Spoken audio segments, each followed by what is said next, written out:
Right here somewhere. Is it Animal Services? Yep. Yes. Okay. You need that? I got it. I got it right You here. are awesome. Thank you. Director Rickard, thank you. Oh, hold on. Whoop. You have to call it to order and amendments, the agenda, approve the agenda. Call to order. Any additions or corrections to the agenda? None, sir. Director Rickard, take over. Thank Make a you. motion that we approve the agenda. Okay. Second? Any further discussion?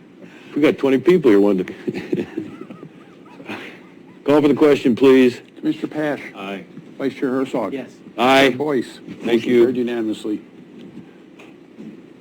Your turn, Director Rickard. Okay. Director Rickard, thank you. So the purpose of this workshop is really to discuss the current level of animal services that we are going to provide in the county. So we invited several members of the community, government partners, public animal care providers to help provide input on this so we can, as a county, kind of divide the plan on how we want to move animal services forward. There's kind of a second part to this workshop as well, but it is our current agreement with Wild Rivers Animal Shelters. Currently, all licensing fees are remitted to them, which it just isn't sustainable as far as code enforcement's budget goes. Those funds need to be reverted back to the county, or need to be kept within the county to not only fund the department's budget, but also to work with the many different organizations that are out there. So that's really what this workshop is about. I know that Mr. Fortman in Code Enforcement and also Bill Ostrowski with Wild Rivers Animal Shelter both have some comments that they want to make, or presentations that they want to make. So if it's the will of the board, we can start off with them, but. Certainly. Okay. Officer Fortman, welcome again. Long time. Good afternoon. I just want to make a couple quick comments. I'm getting shorter. Commissioner Pash should know that. I just want to set some of the history here, and I want to hear what people have to say. My parents taught me always to end with a positive, so I'll start with the negatives. What this meeting is about is not about increasing dog licensing fees or revenue for the county per se. Dog licenses in Oregon have been around since the 1950s. Currently, that license fee by Oregon law says that that money can only be used for animal services. So we're not looking to replace staff or anything else. It can only be used for the benefit of animals. As Director Rickard said, the money is currently all going to one shelter, and what we're proposing is, we've already talked about animal licensing fees and the county taking back over control, but using that money to pay for the valuable programs county-wide through multiple shelters and multiple communities. So we're not looking for an increase. This meeting is not about a complaint about the shelter services that have been provided to the county. And there are two shelters in this county. Both provide excellent service to the community, and I'm honored to work with them every single day. So this is not a complaint session about the shelters. This is not a complaint session or a forum for us to recommend new laws to the county, although we've talked about in the past, and the board has said we can go forward and present a couple of revisions to the animal code ordinance, and that will be at another point. What I'd like to do is talk about, just give the board a brief history and the community that is participating. Animal control and animal services been in the state ORSs since the 1950s. Everywhere in the state of Oregon since 1950, you had to have a dog license, you had to have them under control, you had to have all these things. In 1960s, the state legislature passed a new statute allowing counties to create animal control districts and take over the responsibility from the state. and administering the program. To fund that, it gave the Animal Control District the authority to collect the licensing fees and disperse them according to the state law, again, only for animals.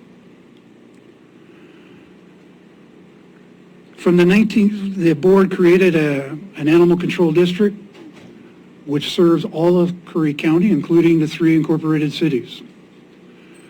The state law does not allow currently the cities to create their own animal control district, which comes up on sometimes on funding issues. Cities can enforce their own animal ordinances. Okay. In 2012, the county elected to roll off, for economic reasons, animal services to private industry. Contract was entered with Wild Rivers Animal Rescue's predecessors, Pennies for Pooches. And in that contract, the county deeded to Wild Rivers the county shelter, the county equipment, county vehicles, the authority to collect dog licenses, and to spend all of that money. It was an exclusive contract. The only thing that's in dispute in that contract was, if you talk to the county's perspective, the county thought not only would that organization be the shelter for the county, but they'd be the animal control provider for the county.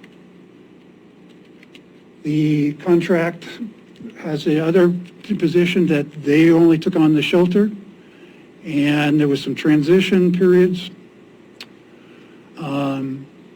And in fact, by the time I became involved in this back in 2018, that's essentially what they were doing when I started with the county as the code enforcement officer.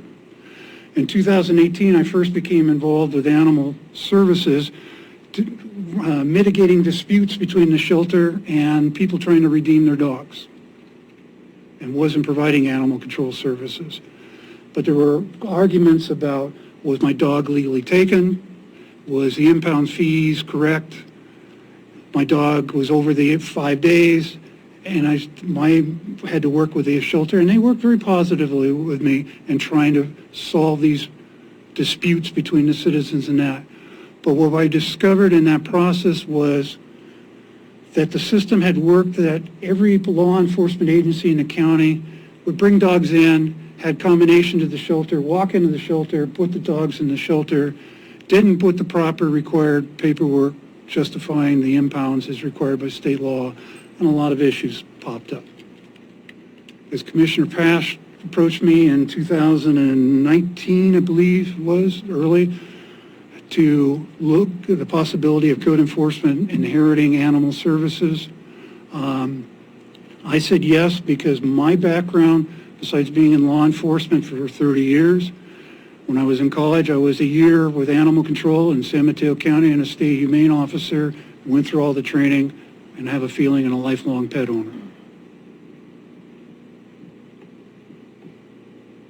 So that brings us up to where we're at now. Right now, the concerns I have with the money that's coming in for dog licenses is that we're underserving Port Orford, we're underserving Langlis, we don't serve Agnes, we don't pay for the programs that we should be paying, like a lot of counties, training, low-cost spay and neuter, low-cost vaccination, animal behavioralists. We don't have those services that the county's controlling or putting out. Now the 2 shelters have been providing those, so I don't want to mislead you, but they've been providing it out of their pocket and trying to live on the monies that we've given the one shelter for. But again, the other communities aren't out there. My code enforcement hasn't received a penny for all of our activities in the last year for any of our equipment. So in the last year, since my department took over the code enforcement part, the animal control part of this, I'm proud to say there's a decrease in the amount of leash law violations of animals running loose. There's less animals getting run over by cars than there were a year ago. People, by having enforcement, start reacting and knowing that they need to comply with laws. What we found on the dog licensing, why we don't need, talk about increasing our dog licenses, is less than 0.05% of the dog owners in this county have a dog license. All 100% are supposed to have it. That 0.5% generated last year $26,000. Nationally, statistics say that most communities equivalent to this should be seeing an 18% voluntary licensing of their animals.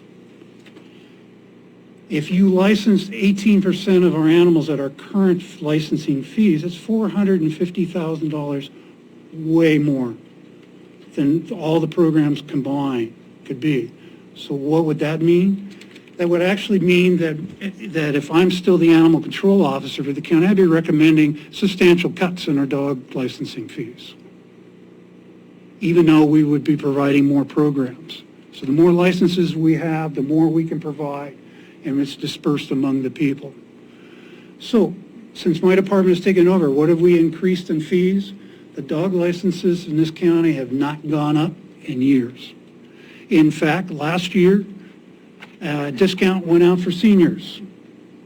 Cash discount went down, lowered it. This year, the board approved another discount for veterans. Free dog licensing for service animals. So we've lowered our cost to the community, not raised it, and that's what I'm saying. This is not about trying to raise fees. This is about providing the best programs for our community. So why is animal control important? Why is shelters important? First of all, shelters set the mood of how we treat our own families.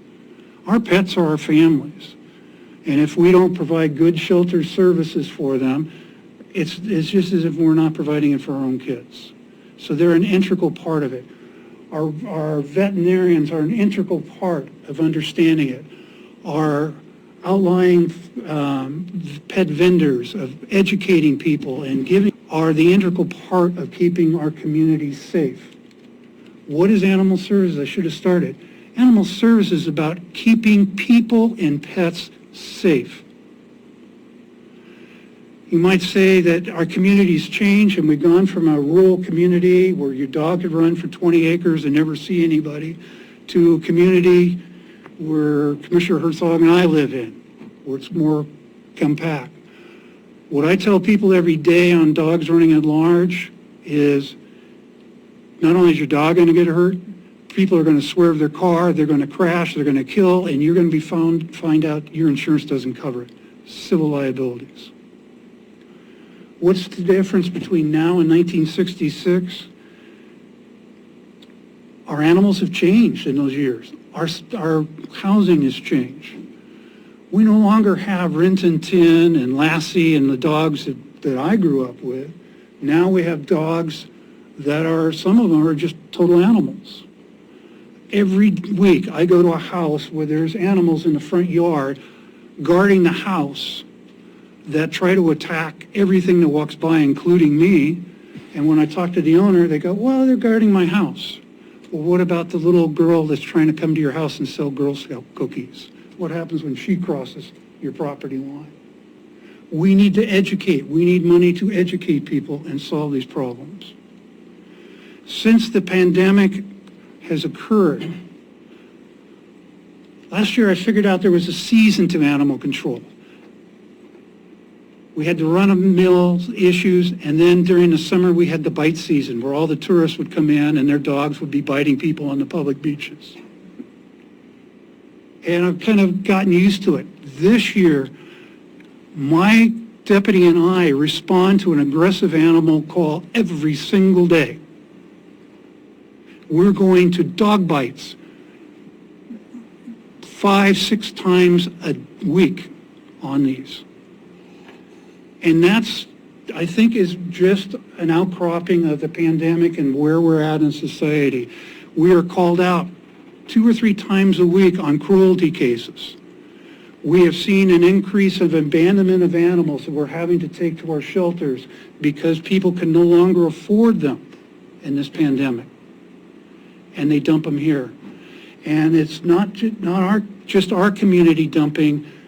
we're the gateway from California, and half these animals come up and people go, oh, beautiful community, my dog will have a nice home here, and let it loose.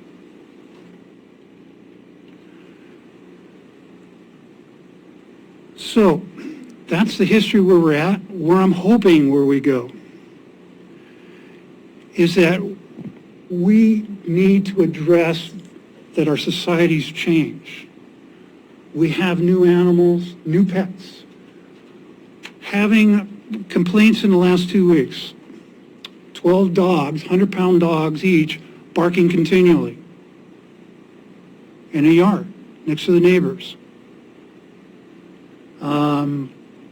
Yesterday I was at a house where 4 dogs, 3 puppies and a dog, ran into the next door neighbor who shares a common yard and attacked her and her child. I've been before this board before to say it's not just dogs. I hate to tell you again how many 250-pound pig calls I end up dealing with in people's homes, or ducks and chickens and all the other animals that are out there that people now use as pets every single day.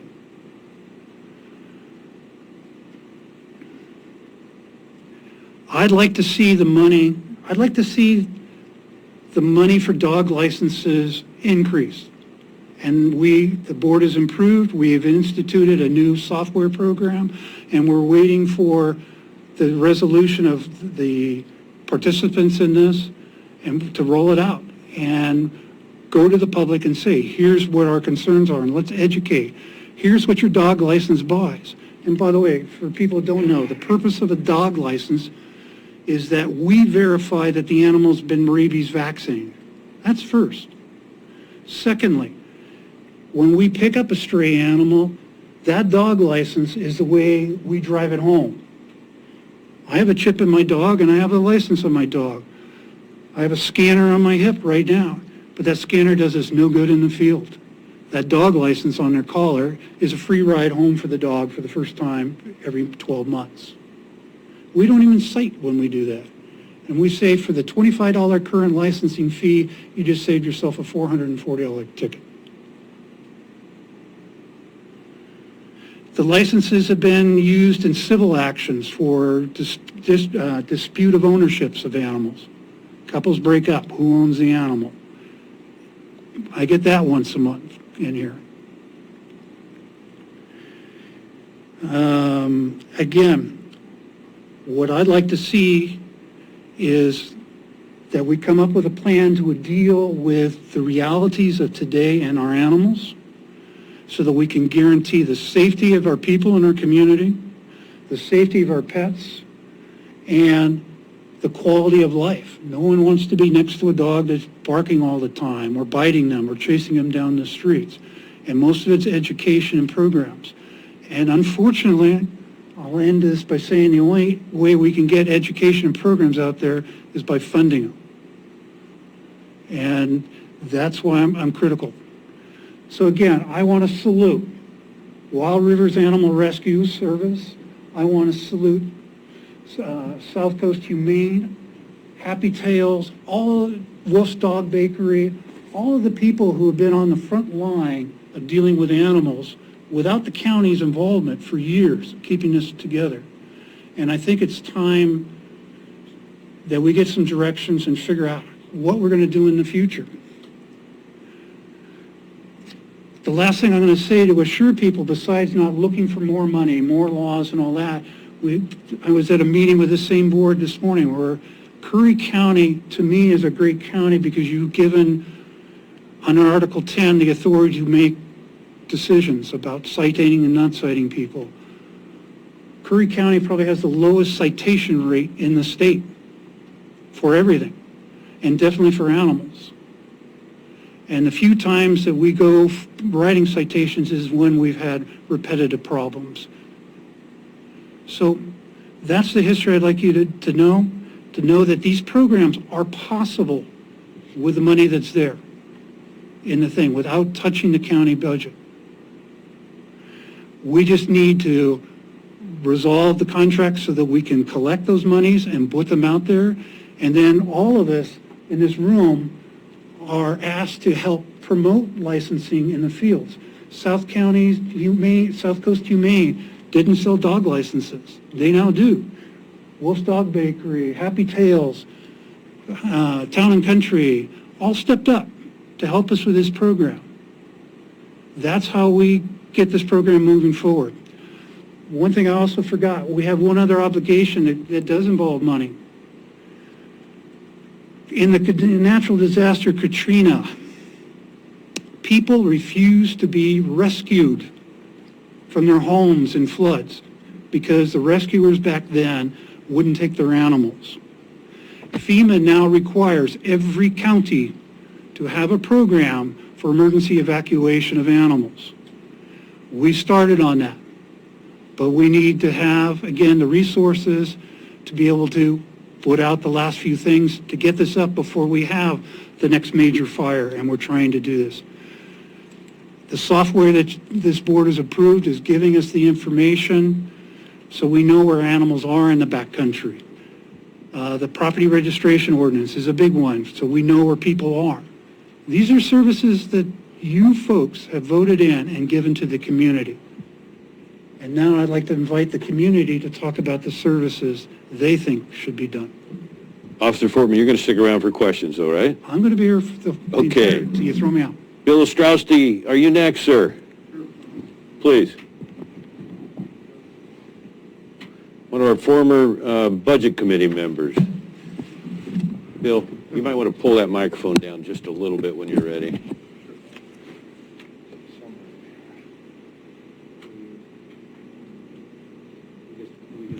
Do you have the mouse? Oh, no, here it is. Here, I'll do it. If you give me the mouse. Just plug that in and I'll get it. I think I can get it. Eric's coming. I got it, Eric, I think.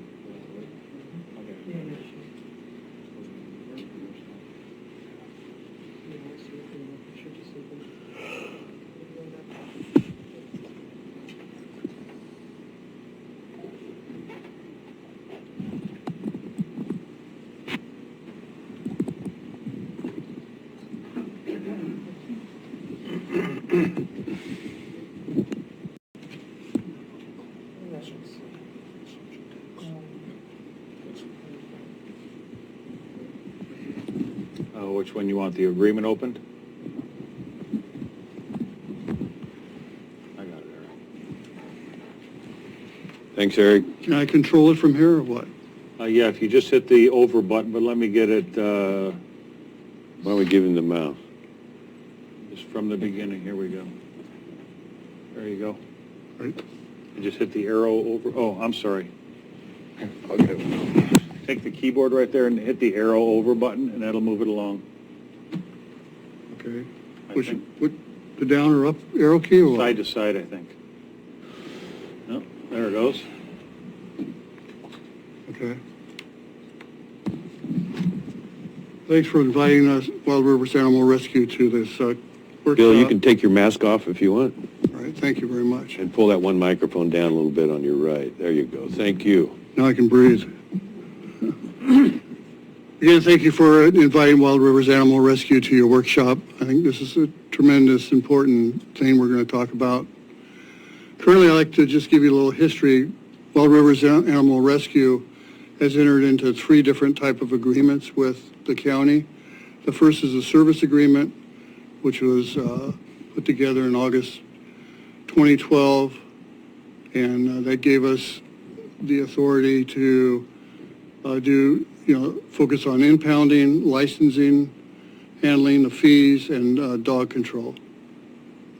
On May 20th, 2015, the county approved the county to transfer the property on Airport Way to Pennies for Pooches, which is now Wild Rivers Animal Rescue, for the sum of $1. The conveyance requires Wild Rivers Animal Rescue to operate the property as an animal shelter for a period of 20 years or until May 2035. The last agreement was an amendment to the service agreement on 1/15/2015 to amend an adoption to increase the adoption fees for impounded dogs from 65 to 100. Those are the only 3 known agreements that I know that we have with the county. So, Wild Rivers Animal Rescue responsibilities under the current Animal Shelter Service Agreement provide impound services to the county, house and feed of impounded dogs, provide veterinarian care and euthanasia if necessary, issuance of license renewals, and fee collections. It's my understanding when you look at the agreement in section 2.5, it talks about dog control. In the agreement, it defines the responsibility of dog control services to the county. The section states if willing Wild Rivers Animal Rescue employees wish to participate in the service, that the county sheriff may deputize that person. That did happen for a couple of years. There was a lady that was deputized in Brookings, and she did a very good job. She decided that it was too much for her and decided to turn in her badge. Currently, we do not have the staff or the resources or the training to provide such services. It would probably kill our insurance, liability insurance as it is, in dealing with that. And the training that's necessary, we don't have it.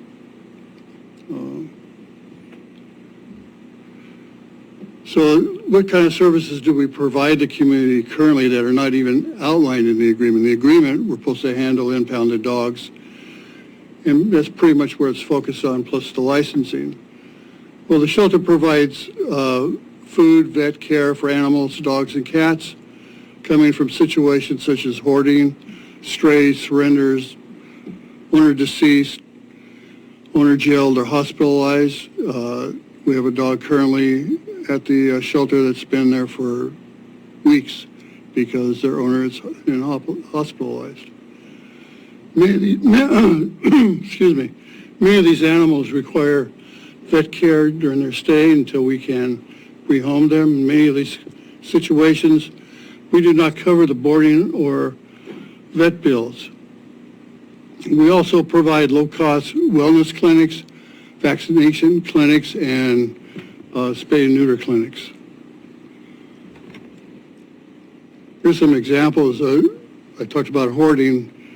Earlier this year, last year, we had 40 cats and kittens come in. 4 of them were pregnant. 1 required a C-section. All required 3 courses of antibiotics and antivirals. 5 had to be put to sleep, multiple vet visits, and the estimated cost to us was roughly $10,000.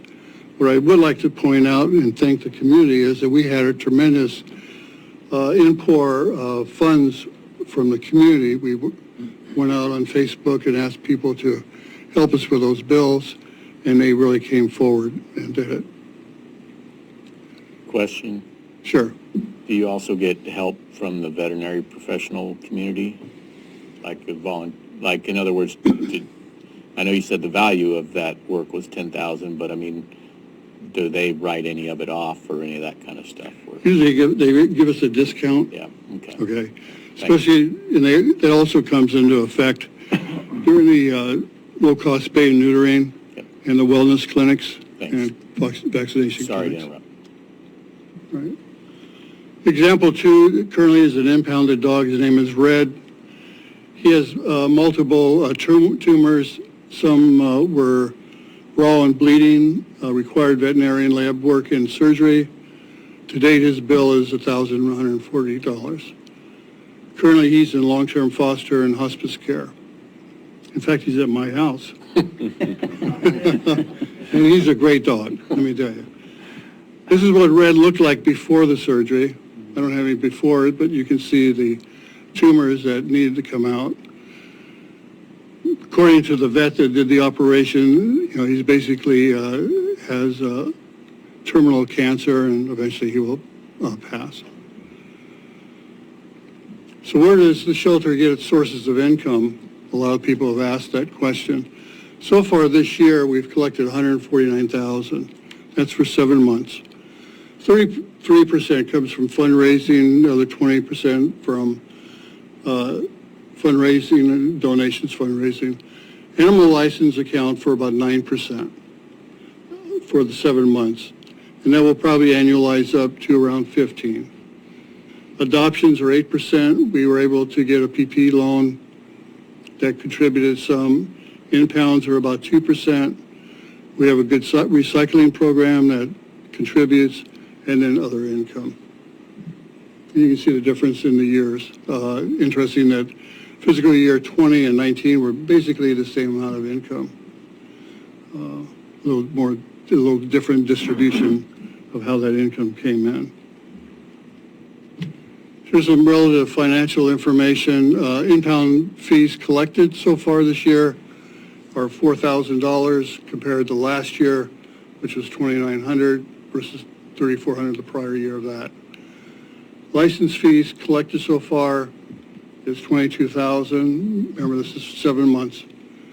And $26,000 last year and $25,000 the prior year after that. The daily cost per kennel, this is what it costs us to actually keep a kennel open and available to anyone that, or any dog that needs to come in, is roughly $29.75. There's 24 kennels in the shelter, and our current operating expenses, you can see down there, for 7 months is $151,000. Currently, the shelter is running at a loss of $1,500, which is not unusual for an animal shelter. The other thing, too, is I like to point out, is the net operating loss for our clinics. We've held 10 clinics so far since our fiscal year started, which is June to July. And, we've lost about $2,200 in that. And what offsets that is the license fees. Part of the license fees that you allow us to keep go to stuff like this. So, I was asked by Mr. Foreman to come up with some proposals as to how we can help you guys in your budgetary issues that you're facing and so forth, to come up with different ways that we can change the way that Wild Rivers Animal Rescue and the county works together and taking care of the cost of impounded dogs. I've come up with 3 proposals. One is that we will maintain 3 kennels 365 days a year at a rate of $15 per day, which is $16,423. I should point out that the average the cost of operating the kennels, prior to that was $23. Any additional kennels that might be needed, we would charge you $20 a day.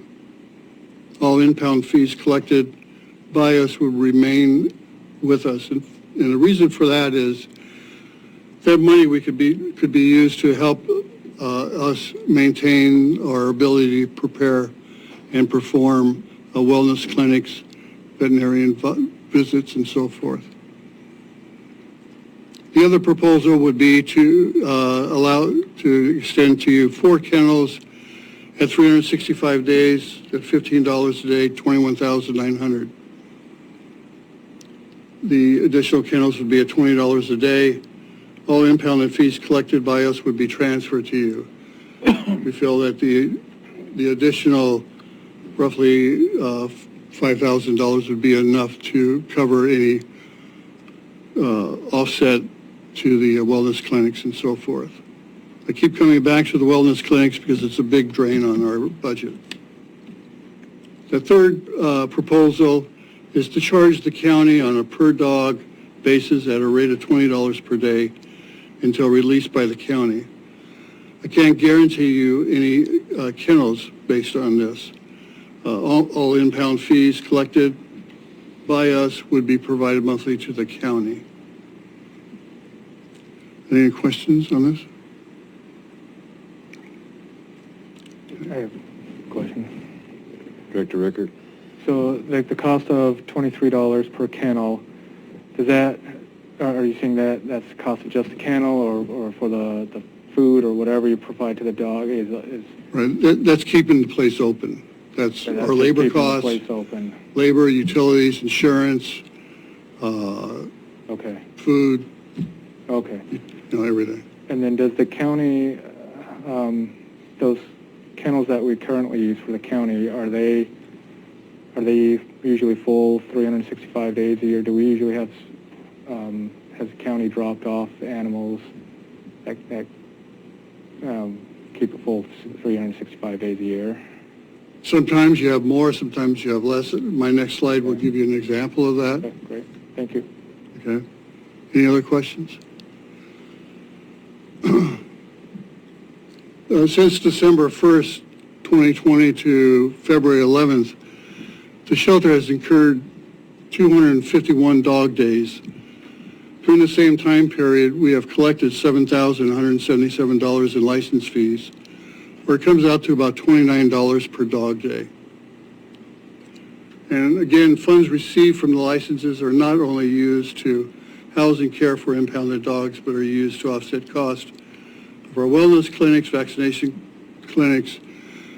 It also funds our use of the free food pantry. We have a lot of people that have pets that can't afford to feed them. They come to us and we offer them free food for their dogs and cats. And we also house cats and dogs that are not impounded. So that license fee goes a long ways. But the reason I pulled this is there was a comment made a couple days ago or a week ago that the cost per dog was actually $130 a day. Based on this, you can see that it's not. And I know that changes. That could be different from one month to another. The last couple of months it's been really heavy. Other months it's very light. But I can tell you, during this period of time, this is what we incurred, basically, as far as dog days. What's that song, Dog Day Afternoon? Yeah. You're doing good. Any questions? Okay. We have about 15 minutes. Or, I'm sorry. Additional changes requested by WRA. We like to basically get out of the issuance of licenses and the handling of fees, collection of fees and so forth. We like to change the agreement to upon a mutually agreed upon time, no longer than 30 days after we sign the agreement, for WRA to turn over the entire process of license applications, renewal notices, and related fees to the county. We will ensure that all new owners of adopted dogs are provided with a license application and the internet link to complete the application and provide the required fees to the county. So that's a major change. We would just like to get out of it. It's very time-consuming. A lot of headaches go along with it.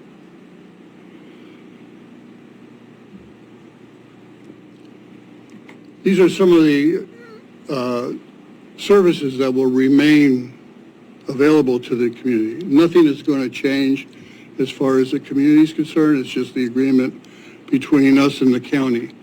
We will continue to offer dogs and cats for adoptions. We will continue to provide monthly and bi-monthly low-cost vaccination, wellness clinics, and everything else.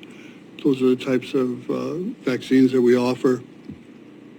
Rabies can only be given if there's a veterinarian available. That's been a problem with the latest crisis that we're going through.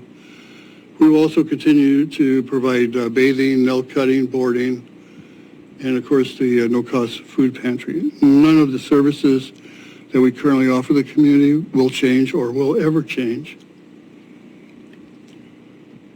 In summary, Wild Rivers Animal Rescue serves the community, will continue as in the past.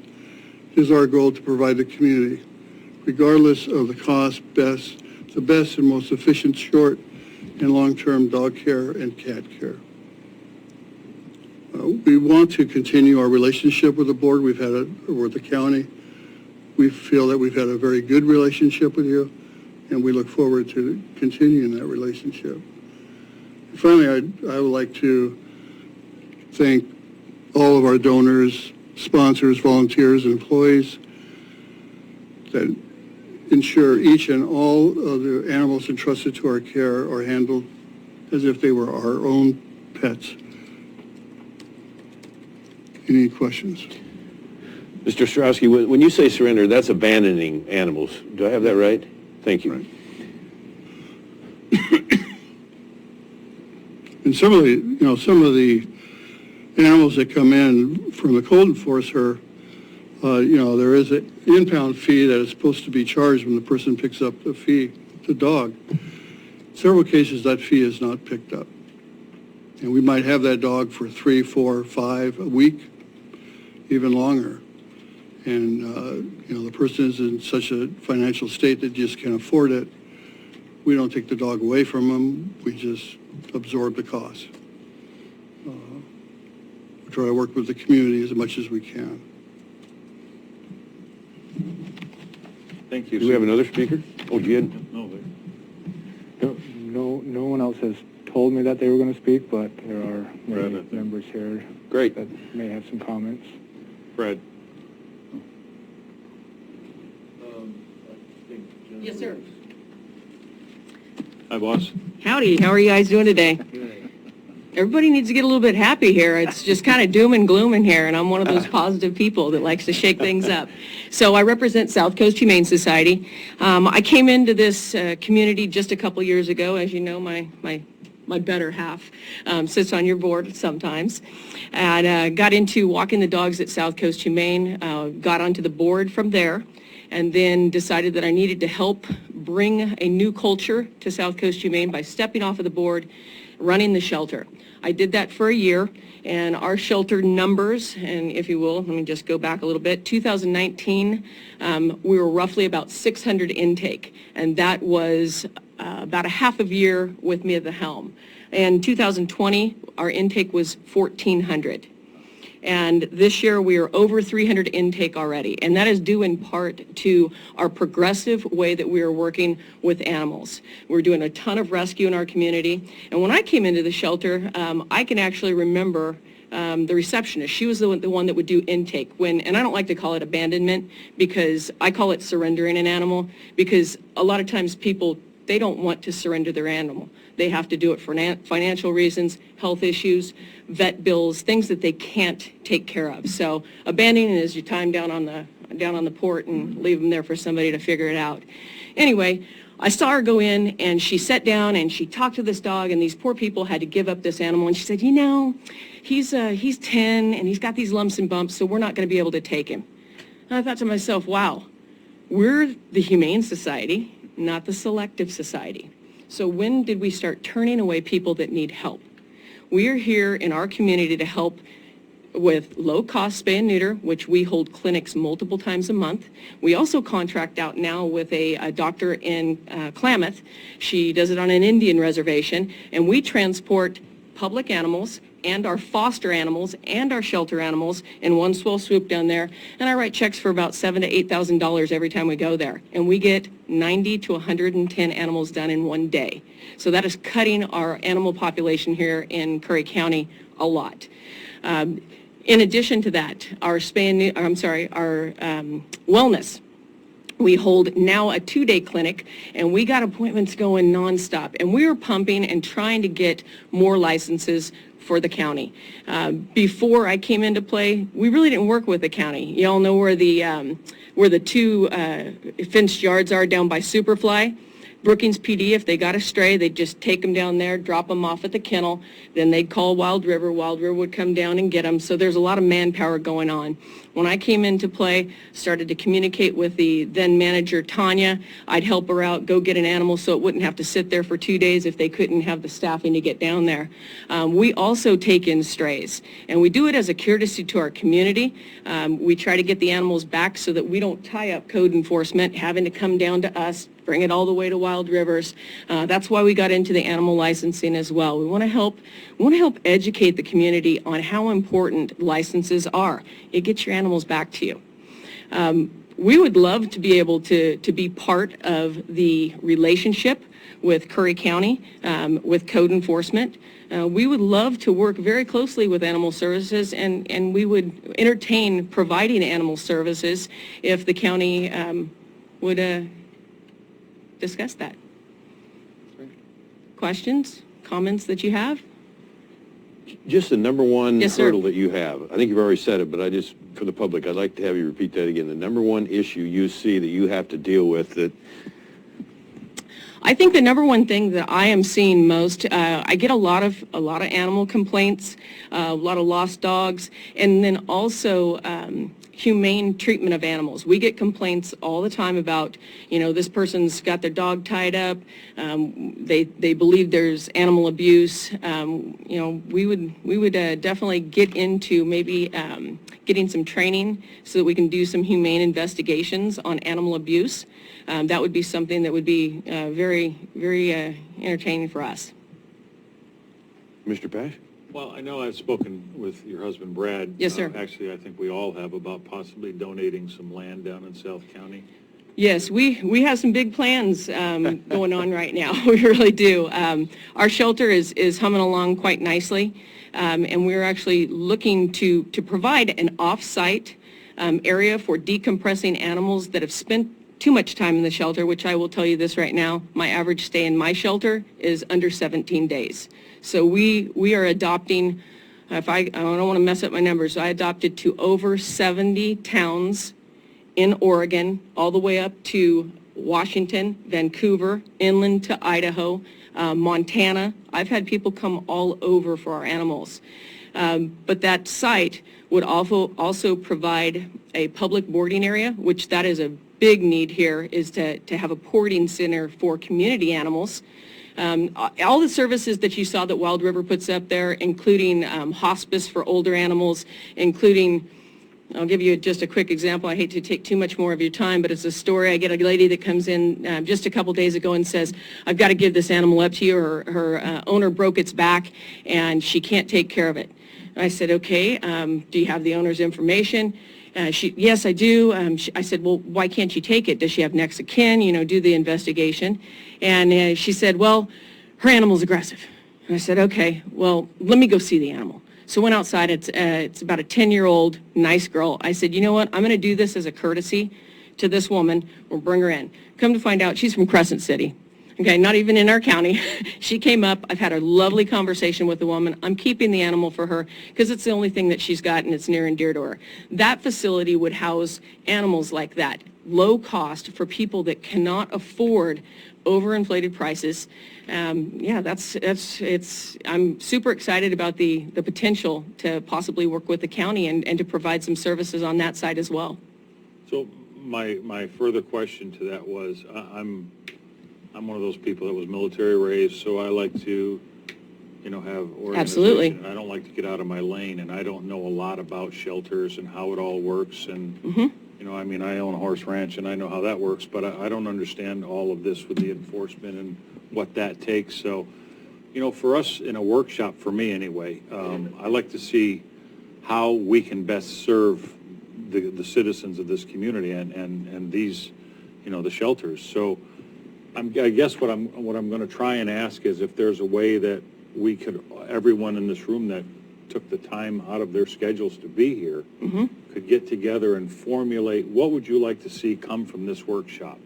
What is the direction you would like to see us as a board support that will make your jobs easier, protect the citizens and their pets in the county, and work with code enforcement so that we all the engine's firing on all cylinders. And I think that's, for me, would be what I would like to see, is how you can all get together and formulate something that we can all work together with and we can push that through. I'm more than willing and ready. Was there anybody else wanting to speak? We got about 5 minutes. Wasn't planning on speaking. My name is Jude Wickley. I run Happy Tails Pet Supply, which is in Port Orford. I'm originally from California, where I was a licensed veterinary nurse for 24 years.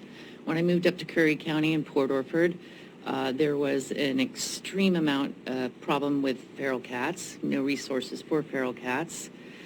Since then, I started a rescue organization, and my rescue organization, as of next month, will be 6 years, and in that 6 years, we've done over 6,000 spays and neuters. I also offer a wellness and low-cost vaccine clinic. I also provide low-cost spay and neuter options to the community. The organization has spent almost $300,000 in that 6 years providing those services to this county, all privately funded, all privately collected, all done on a volunteer basis. I encounter a lot of hoarding situations. I've become by proxy animal control prior to there being no animal control for neglect issues, abuse issues, hoarding issues. So I think you guys need to also take into consideration that not only these wonderful services that the county provides through these organizations, that there's also private entities that are doing it. I'm one person. I own the store, so that's 60 hours a week for the store, plus another anywhere from 40 to 60 hours a week for the rescue organization. One of the greatest problems that we have here is the lack of true animal control services with implementation of laws that aren't even on the books for animals and their welfare. Animals are extremely important to people's well-being, to their mental health.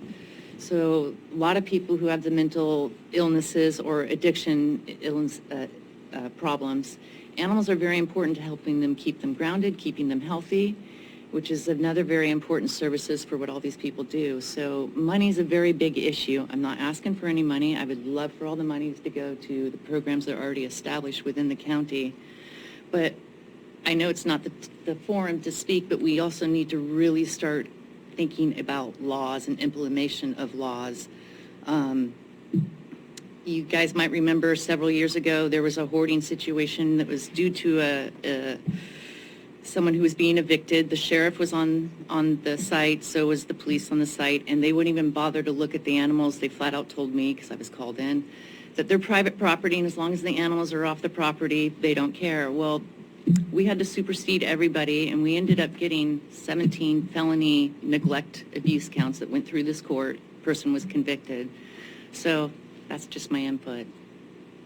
Thanks. Well, thank you for coming from Port Orford, and glad you spoke.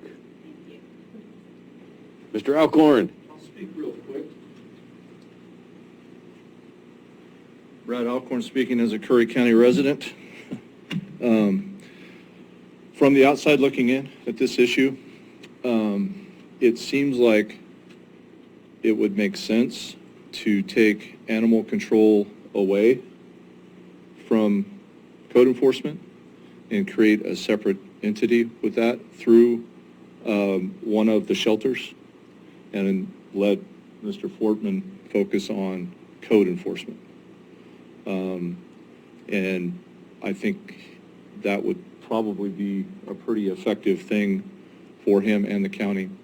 And if there is a way, a mechanism that everyone could agree on, that the shelter could become a true animal control mechanism in which they could investigate, they could cite, they could enforce the rules and regulations of the state and the county, and then house and facilitate animal control, that would also be in the best interest of animals.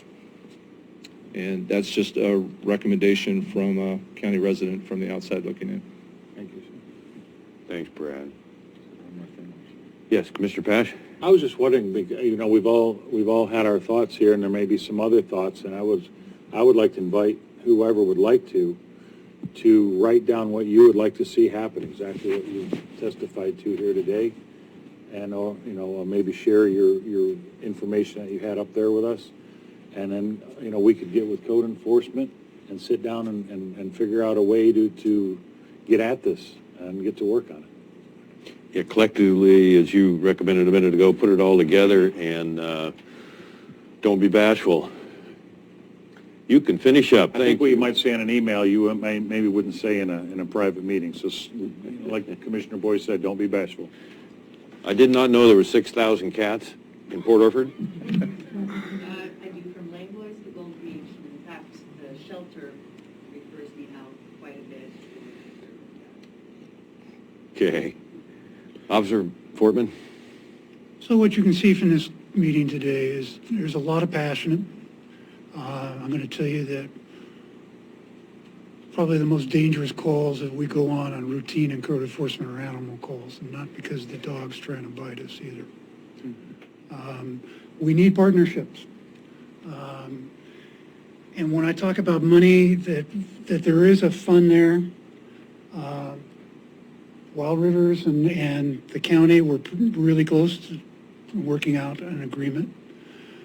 But that money should be spent on programs through all this county to serve all of its citizens. A dog that's impounded in Brookings shouldn't have to go to Gold Beach. A dog is impounded, and you get the idea. I would love to lose animal control. I would not be on call 365, 24/7.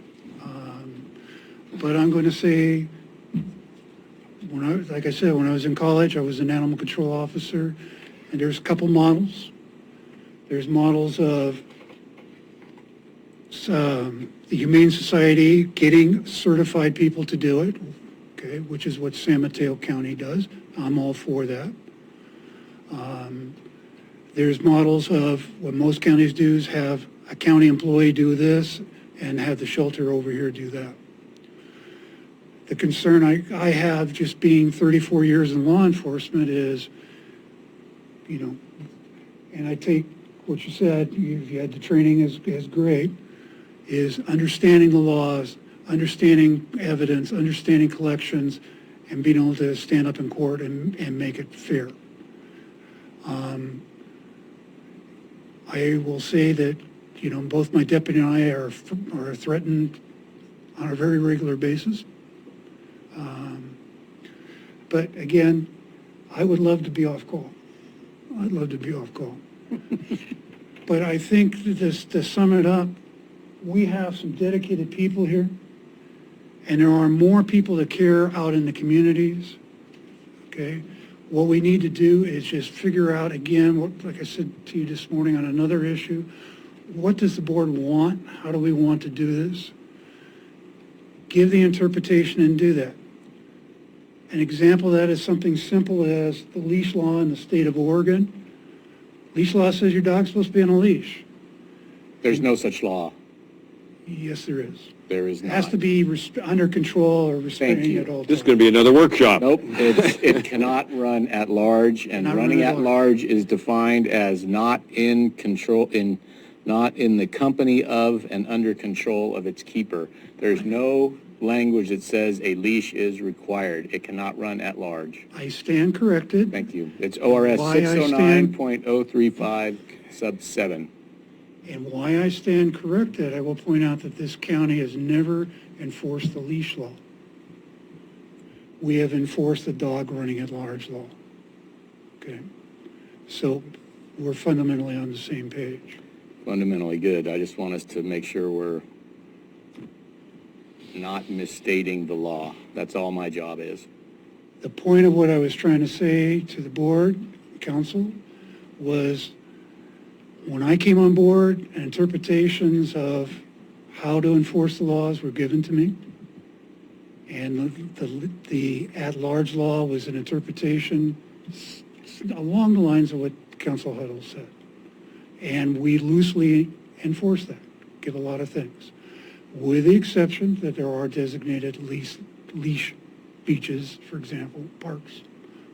There are ordinances on that. Sure. There is just no such thing as a statewide leash law. Just can't. So, We guys, just can't we're gonna- have people making misstatements of the law. That's all I ask. That's all I ask. Thank you for your time. Thank you. So we can't thank y'all enough for being here today. We've got a good direction. Oh, I'm sorry. Go ahead. No, yeah, so I was just going to say that, we've heard some good ideas about what to do with animal services, and I look forward to hearing everybody's ideas as they write in. but with the idea of moving forward, working with South County possibly, and many of the other organizations, I would like to bring the Wild Rivers Animal Rescue Agreement back to a regular business meeting. The 2012 one? Yes. Okay. And amend it so that those license fees remain with the county for use as we work out agreements with other organizations. If that is the board's will, then I will get that on the next agenda. Good with me. Commissioner Herzog? I gotta take a break, 'cause otherwise Yeah, we're gonna- Go look for some paper. Thank you all again very much. Excellent workshop. I want everybody back here at 3:10. That only gives us a few minutes. Consider cost-free and voluntary program for My Nutrition nurses. I was reading funny there. Thank you. Welcome, Sherry and Misty. Welcome back. You did a wonderful presentation a couple months ago, and you've asked or offered our employees something to take a serious look at here. I'm just excited to have you at our workshop and listen to your presentation. Welcome again. Thank you. Really appreciate it. Well, I'll do a quick introduction of myself and a longer introduction of Nurse Sherry, and then Sherry will kind of go through the program, what it is, and what we hope to achieve on behalf of all of the folks that are in the room today and all of the folks that serve Curry County on a regular basis. I'm Misty Young. I've been a internationally certified coach since 2013. I have a certificate from eCornell's Nutrition Center for Nutrition Sciences, and also from the Health Sciences Academy as a coach. And I, by chance, hooked up with and met Nurse Sherry Carey-Baum. Sherry is a registered nurse. She holds a Master of Science in Nursing, and she is the most recent diplomate of the American College of Lifestyle Medicine. And she is just a few days away of receiving a international certification as a whole food plant-based chef. So she knows her stuff when it comes to food. She also holds the certificate from eCornell's Center for Nutrition Studies. And we promise to keep our workshop short and sweet. Our goal today is just to give you some information about a program that we've created, a full-service coaching program. It's a multimedia coaching program. We're doing this at home because this is our home. We're both from Brookings. We both love this place. We love the people that serve us all here. And we believe we have something here that can, frankly, help the budget for health insurance premiums. So with that, I will turn it over to Nurse Sherry. Well, the whole point of us coming and wanting to discuss it is because we're really trying to address the issue in our country that 70% of the population is either obese or overweight right now. And we know that everybody over 55, according to the CDC, 70% of those people over 55 have minimum one chronic disease. So we've developed a program to kind of help people to understand that they really do have a choice in how they want their health care done, how they want to take care of their health. This is a program that basically teaches people the lifestyle, including what to eat to encourage good health, which we are proponents of a whole food plant-based diet, but that's not a must to be part of this program. This program is to help people learn to eat more and more fruits, vegetables, healthier food, healthier grains, decrease the processed food, and really support their health. And lifestyle doesn't just include food, so our program also talks about meditation, relaxation, exercise, good sleep habits. Hydration. Definitely. Mental hydration. attitude. So mainly we want to offer it to Curry County employees. It's a great program, has 3 books. Oh gosh, how many lessons? I think 30 lessons. Yeah, there's 6 modules. It's a modular program, and we don't want to give you guys the whole entire big picture. You know, there's no sales pitch here. No but sales pitch. What there is an incredibly robust science, evidence-based nutrition program that has 36 lessons in it that talks about everything that Sherry just said, the evidence for healthy nutrition, the evidence for mindset, for attitude, for rest and restoration, for activity, you know, the importance. Like, we know that people should exercise at least an hour a day. Most folks don't have that kind of time, and most folks think, oh, well, you have to do it for an hour at a time, but you don't. You can do it in 10-minute bursts. You can do it in 20-minute bursts. And in fact, a lot of medical professionals recommend, oh, well, maybe you should only do it in 30 minutes altogether, because they don't think people will do what we're asking them to do. So can I just talk about DASH for a second? We didn't talk about this at all. We didn't. There is a program called DASH. It's the Dietary Approaches to Stop Hypertension, DASH.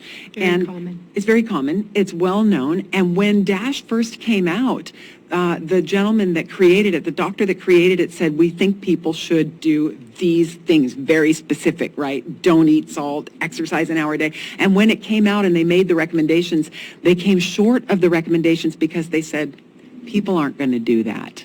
So let's give them a lesser standard to step up to. And the same is true for exercise, right? We know it should be an hour a day, but people are recommending a half hour a day because they think that's what people are willing to do. And when you consider that about 90% of all diseases in our society are due to lifestyle. Heart disease, CDC states 650,000 people a year are dying from heart disease. And we're not up in arms about that. And I don't want to belittle COVID.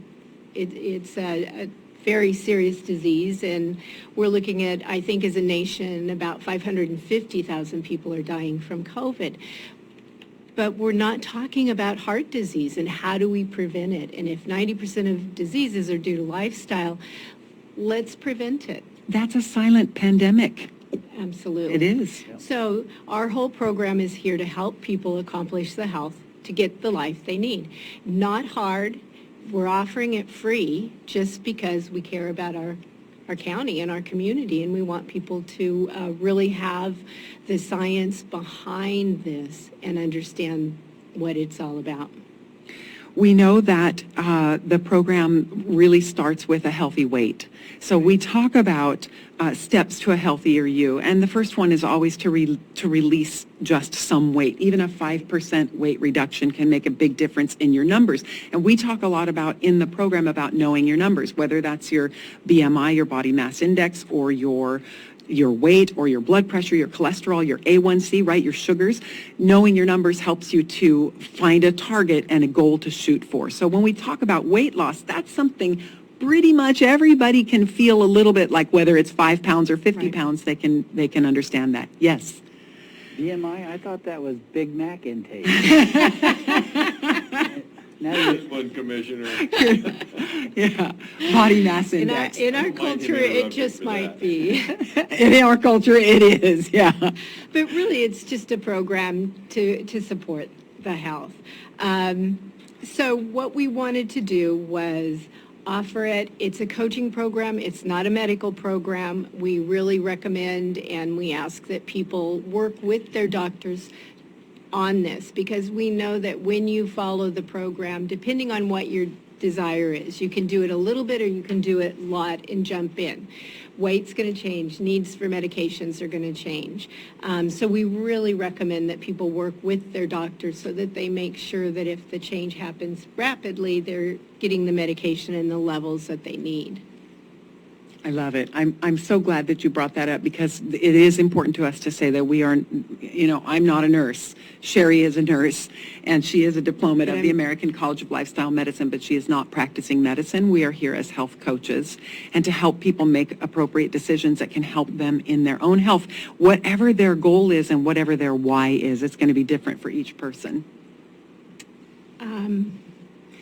Do you want to talk a little bit about labels, about misinformation, about any of that stuff? Not really. Not really. That kind of gets into the program, yeah. Part of the program really discusses how to read a label, how to know what you're purchasing so that you're buying food not because of the label, but because of the ingredients.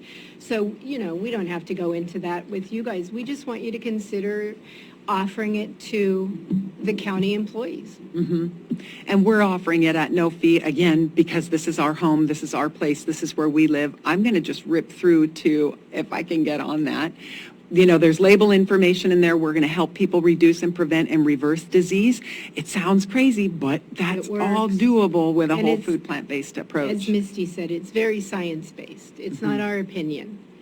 And when you get into the program, you'll see the books. And I think the first book of why making these choices, there's like 3 or 4 pages of references. So we really went out of our way to make sure everything is science-based. This isn't a funny diet. This isn't anything other than this is what we're talking about, how to accomplish your health goals. I love it.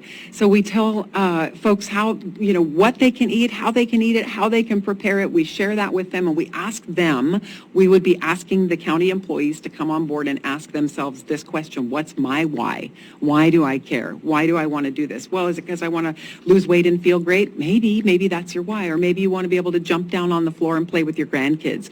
Maybe you need more stamina. Maybe you need more energy. Maybe your memory is suffering. All of those things can be approached with a whole food plant-based diet and lifestyle. And when you know your why power, then you don't have to worry about willpower, because what is driving you inside becomes the thing that drives your outside and your activities. I'm not going to go into all the details here, but again, imagine if you see the light bulb there, it's full of foods that are highly inflammatory and addictive. And as this woman begins to change her thinking and eating more foods that are supportive of health, you can see that her weight is changing. We would love to see that for the folks in the county as well. And we have been getting great results with it. It is exciting to between see the the weight results. loss and cholesterol levels. So we've had quite a few clients that really, truly are sharing what their accomplishments have been, and it is working. Could you tell one story? Could you tell the story? Yeah, the guy who had the marker on his leg. Oh, there was a gentleman that was a diabetic, and he didn't actually know he was a diabetic. He had a sore on his foot. He honestly ended up going to the hospital because he couldn't get this wound to heal. And as you know, with diabetes, there's less perfusion, more sugar in your bloodstream, so you're more likely to get an infection that grows. And at the hospital, they had actually drawn a line around his calf as to where they were intending on amputating. And he actually went home, didn't have to deal with the amputation. He changed his diet, stopped his sugar, really stopped the food that was causing inflammation, and he was able to save his foot. I love it. That's a good story. And a couple other stories that are helpful too. People that begin to eat whole food plant-based, changing what they're eating and what they're putting into their bodies. They see their need for oral and injectable diabetic medication change really rapidly, to the point where it's within a couple of days they have to begin talking to their healthcare provider to say, help me make some changes here. Then there's the weight loss, which is fun. Which is really exciting when we get our clients calling us and going, ooh, I'm down 18 pounds. Yeah, it's fun. It's neat. Sign me up. Exactly. It's free. So how do you sign up? And this is the big crux of why we're here today, is to give you the basic information on how to go there yourself, get the information for yourself, and to share it with all the folks in the county. It's easy. You go to mynutritionnurse.com. That's the first step. Scroll to the very bottom. You'll find a link there that says Curry County Scholarship.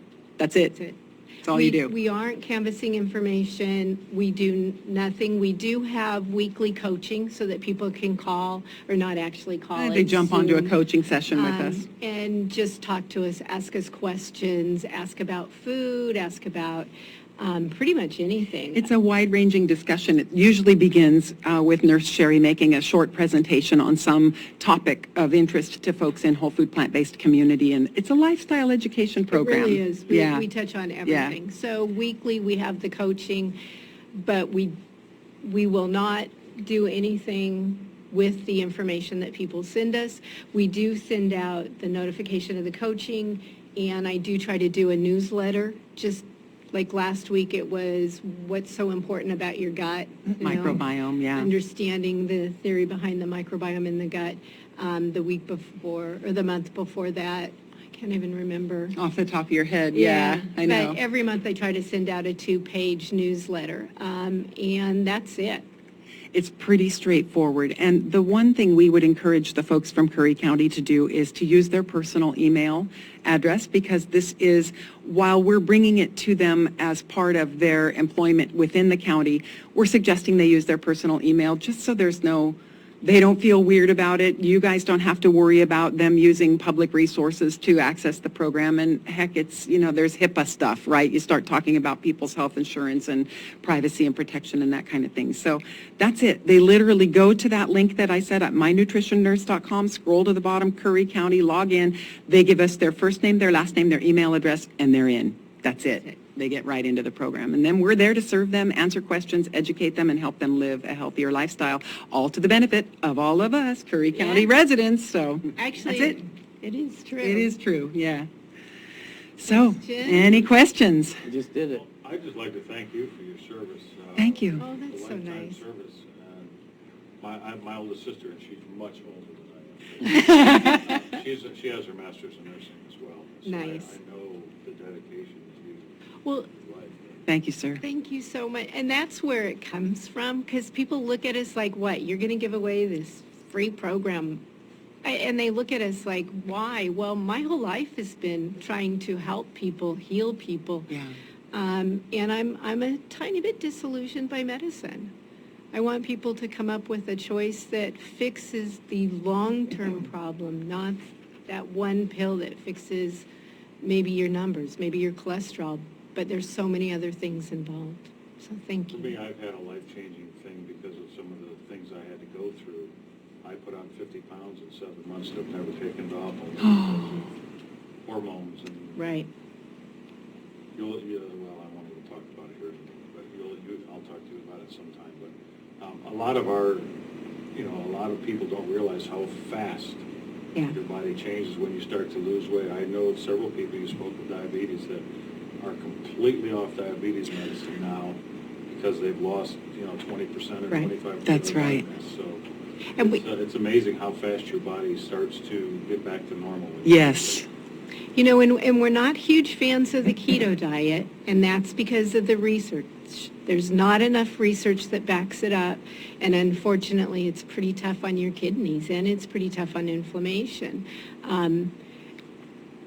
Where you may lose weight on the keto diet, but unfortunately, it's harmful in other There's aspects. repercussions. Yeah, long term. So, we're excited to get to share it. Yeah. All right, Commissioner Herzog? Anybody else? Yeah. Is it more vegan than, It is, but again, it's all vegan. okay, it's all, I'm in the wrong business.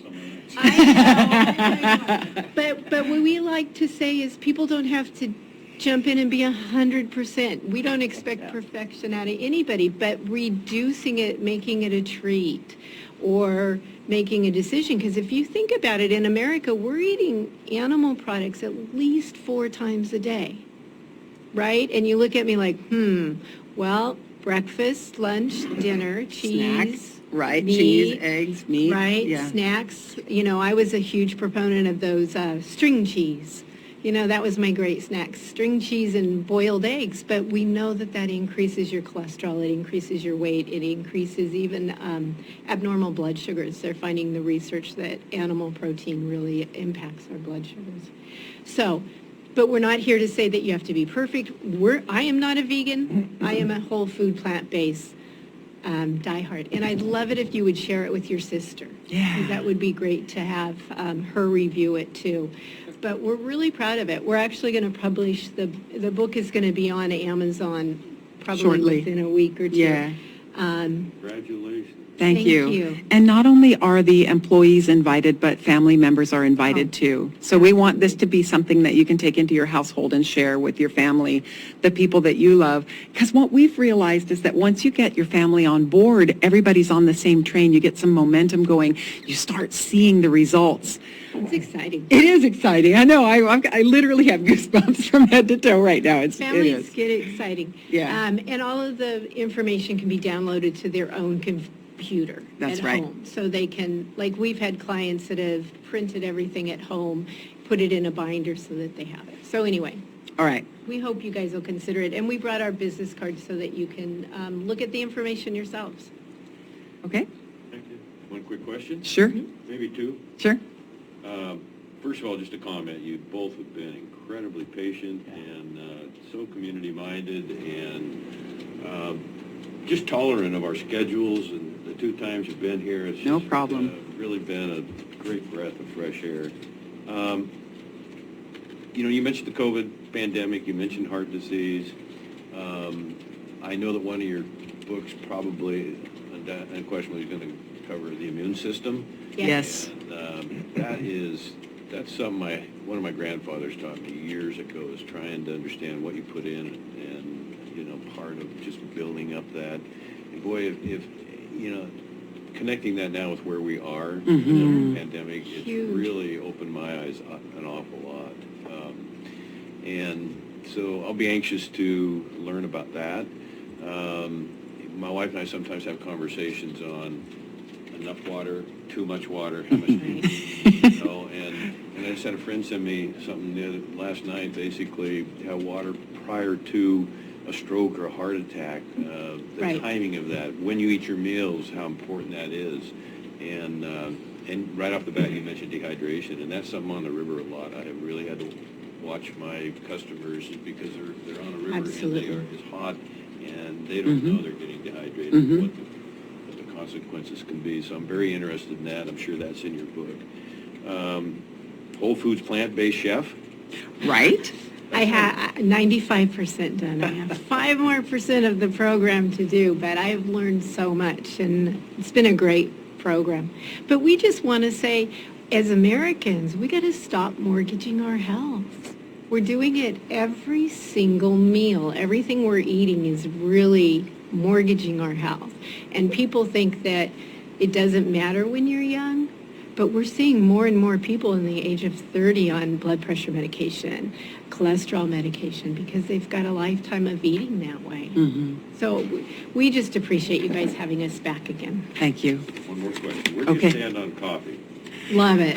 As much as possible. Just what are you putting in it? You guys will come up with a diet, whoever comes up with a diet that allows you to access all the butter and all the ranch dressing you want, I'll follow it for you. How about if I come up with a recipe that is similar?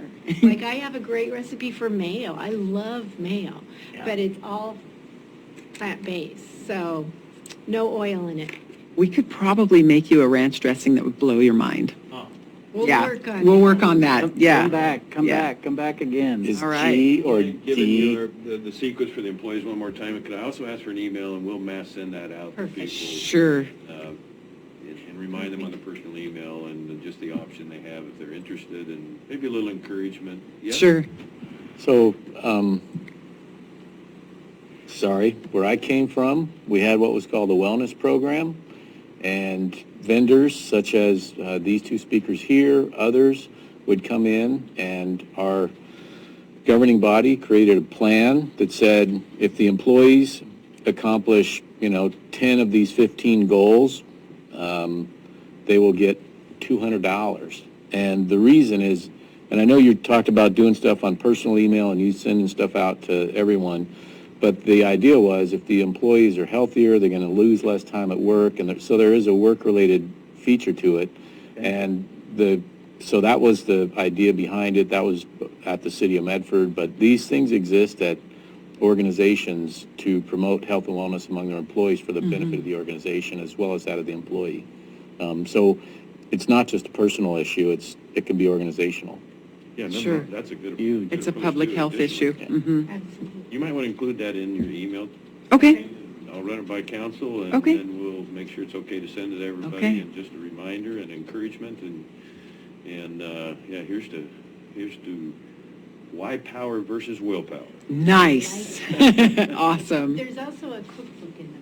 That's right. There's cookbooks, so you Oh, find out about that ranch dressing. There is the mayo in that one, but not the. Thank you so One more much. time, your sequence there. The sequence is you go to mynutrititionnurse.com and you scroll to the very bottom of the page and you'll find a green button there that says Curry County Scholarship, and it's that easy. You click it, it brings up a welcome page, and then you just enter your first name, last name, and email, and you're in the program that fast. And the scholarship again is? a scholarship into the My Nutrition Nurse Academy. It's completely free. That coaching program includes all of the science, the references, the videos, the books, the cookbook, the coaching, everything's in there. It's 100% free. That is absolutely incredible. Yay! Hey. Do you have our cards? I do have 'Cause cards, yeah. The email's on our cards, too. Well, thank you guys for your patience. So I'm not going to have prime rib tonight. Please, now, have the baked I potato. love that you said you don't have to be perfect. You don't. Yeah. Nobody has to be perfect, Thank you. but you're going to get better results Thank you, the Miss. more you follow it. Thank you. Thank you. Thank you, guys. We appreciate it. Way to go. Thank you, gentlemen. Have fun meetings. Okay, I really enjoyed the last one. yeah. Do I need to drag that to the trash to pull out? You just close it. It's I just close that? Yep. And then I close that? Yeah, I have a little sticky poo. Ah. Okay. Thanks again. Thank you. What's Thank you, next? gentlemen. Good. Appreciate it. You're the Okay, best. see you Thank later. See you later. Commissioner Liaison, Department Managers, discussion, responsibilities, duties, and clarification.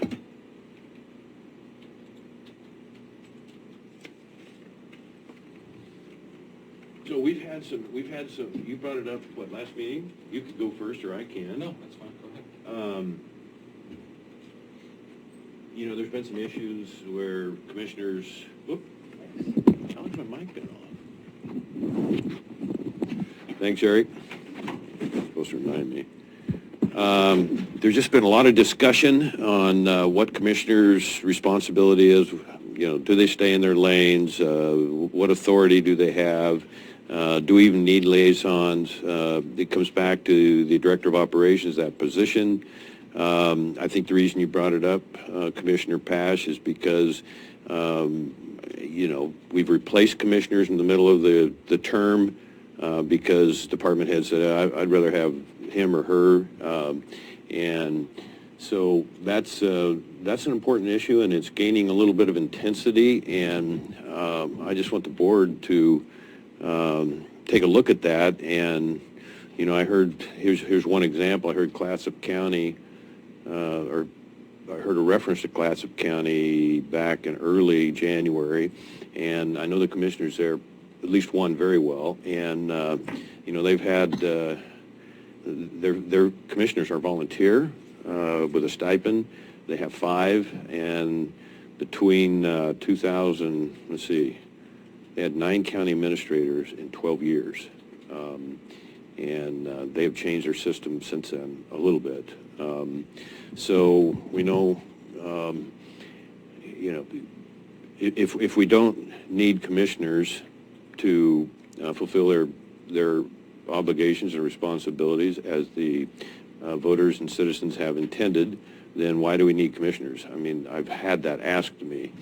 And so what is the reason you brought it up a month ago? Well, a lot of the reason I brought it up was just what a lot of what I feel our duties are. I must say, as you know, when I ran for office, I was against the stipend and having an administrator. We went to what we came to call a director of operations position, and I believe there's a big difference in that our director of operation does no hiring, he does no firing, he does no salary, you know, those kind of things are all raises and all that all comes through the board. Where an administrator, the board really doesn't say much. They're brought policies, they look and read the policies and make a decision if they think they should go forward with those policies or not. So for me, it was more,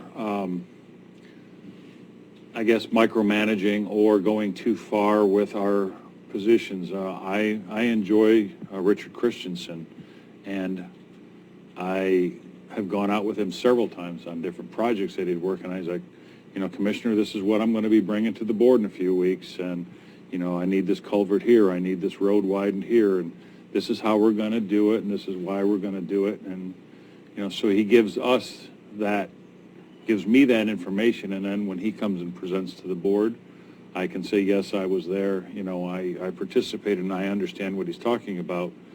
And that's what I think personally a liaison is. It's a conduit between department, whoever we're assigned to, and the board. And that's what our job is, to tell that, Mr. Christensen, you can't do that, or you shouldn't do that, or it's not, that was what I don't feel is my job. So I just thought it was, maybe we should have a conversation about that part of it, as well as commissioners. I just want this board to fully know, I am 100% that we are full-time doing our jobs. I don't think a stipend job is anything this county is looking for or would vote for. They voted against it twice. So, would I like to possibly see a way to find a 5-member board versus a 3-member board down the road? I would probably like to see that greatly, because it's more minds putting together, but it's also more opinion and more discussion on things that are important. The way to fund that in our county right now is probably a long way away. But I just feel that as liaisons, I don't want to take it too far. And that's why I feel it's director of operations. We have employees that go to their department head and don't get satisfaction. They've got somebody else to go to, and then Mr. Rickard is over their department head, so he can then call that department head and say, okay, we're having an issue with this employee that you already know about, and let's discuss that. And then they all get together, and as a last, case, then the liaison gets involved and they bring it to the board. But I don't feel, and again, I'm not trying to go backwards here. I don't feel that we need to over micromanage our department heads. I think we are to liaise between the department heads and to have that relationship with the director of operations. So that was basically what I wanted to talk about with it. So historically, do you have something? Oh, need a little bit. So historically, where'd the micromanaging accusations or notion come from? Because I'm at an absolute loss there. I was replaced as commissioner liaison by 2 different departments within 60 days, and it came from our director of operations saying basically, you're out of your lane. I'm their direct supervisor. You basically don't have anything to say. Now, I can give you plenty of evidence on that and what the consequences were and what the damages were. And so that didn't come from micromanaging. So I don't know, like you mentioned Roadmaster Christensen. I think that's a great example. That relationship you have with him is what the commissioners have been doing for a long, long time. But where the breakdown was is something that we haven't taken the time to really review and get the facts, and then consequently, department heads can hide behind a director of operations, and the commissioners become irrelevant. And there again, I can give you plenty of evidence on that. So that's why I asked the question: where are we, and why would we need commissioners? And why, often. The example I just gave you from Clatsop County, those administrators oftentimes use, even city administrators sometimes use those positions to move up. And you spend a lot of money training, a lot of time, and then the next thing you know, you're back and a void of the system. So the old school worked really well in Curry County. The commissioners took a very direct role in the responsibility. I mean, I don't have a record in my 40 years of business of not having good relationships and not being able to work with people. To the contrary. But I have 2 cases in this program where I was pretty much powerless because of the previous board saying, we're not going to listen to you. We're not going to search the facts. This is what we're going to do. We're going to replace you. And so that was a detriment to the county, and unfortunate and counterproductive, and so here we are. I think the commissioner liaisons have to be able to build relationships and take that ultimate responsibility, coordinate, communicate, and be there. We have a director of operations right now that I think is quite overloaded, and I gave the rundown of our finance department and the amount of funds that are going out. And it's, you said, Commissioner Pash, you feel like it's playing catch-up from 4 years of bad management, and that is quite the yellow blinking light to me. So I want to be in a position where I'm responsible to build relationships with department heads and even elected officials to the extent that I might be needed, and I can report back to the board. And I think we're all on the same page with that. But I don't want to go between because that person, that director, then ends up not in my office or your office, and we don't have a good management structure that is going to be the best in the long run. You're next. Well, I would just like to offer my 2 cents here. So I'd like to go back to the board, the commissioners run and are over department heads. I think what I've heard today with OpenGov and Brad's responsibilities are overwhelming with that in the finance department alone. And then, Chris, to your point, you and Rich have a great relationship. I see that as an opportunity for you to be his, you are his go-to guy. Where Brad doesn't have that opportunity to go right around with Rich. He is he's got plenty to do with finance and director of operations. And whether we change that title or whatever, I signed on to be a working commissioner with people underneath me, and we all three know how to manage people and have done that in our past, and to have that on one person, and then we're up here, it just doesn't seem to me like it's worked, and I would like to see, try this other way, like the old days when the working commissioner had people that answer to him. And I think it would be a load off of Brad. I think it would be, I'd like to see it. I'd like to try it. I'd like to go back to that. I think it was a way that the county was run at one time. And I don't see the way it's been working right now that as a benefit to the county. So I don't know how that, excuse me, I don't know how we do that, but that's my vision. And I got a couple people. I'm a liaison to Chet and to Anthony, and I've ridden with them, and I don't see any reason why I can't manage these folks, So, Mr. Pash? Well, again, I don't want to go backwards here. So, my point is this: I'm not saying that we shouldn't liaise like what I do with Rich and others. I guess what I'm asking is, where do we draw the line? Because it's not our job to tell them what to do. It's not our job to say you should do this or you shouldn't do that. I don't believe that's a commissioner's job. I think we have department managers that run their departments. If this board as a board feels as though they're not doing that properly, then we make that change.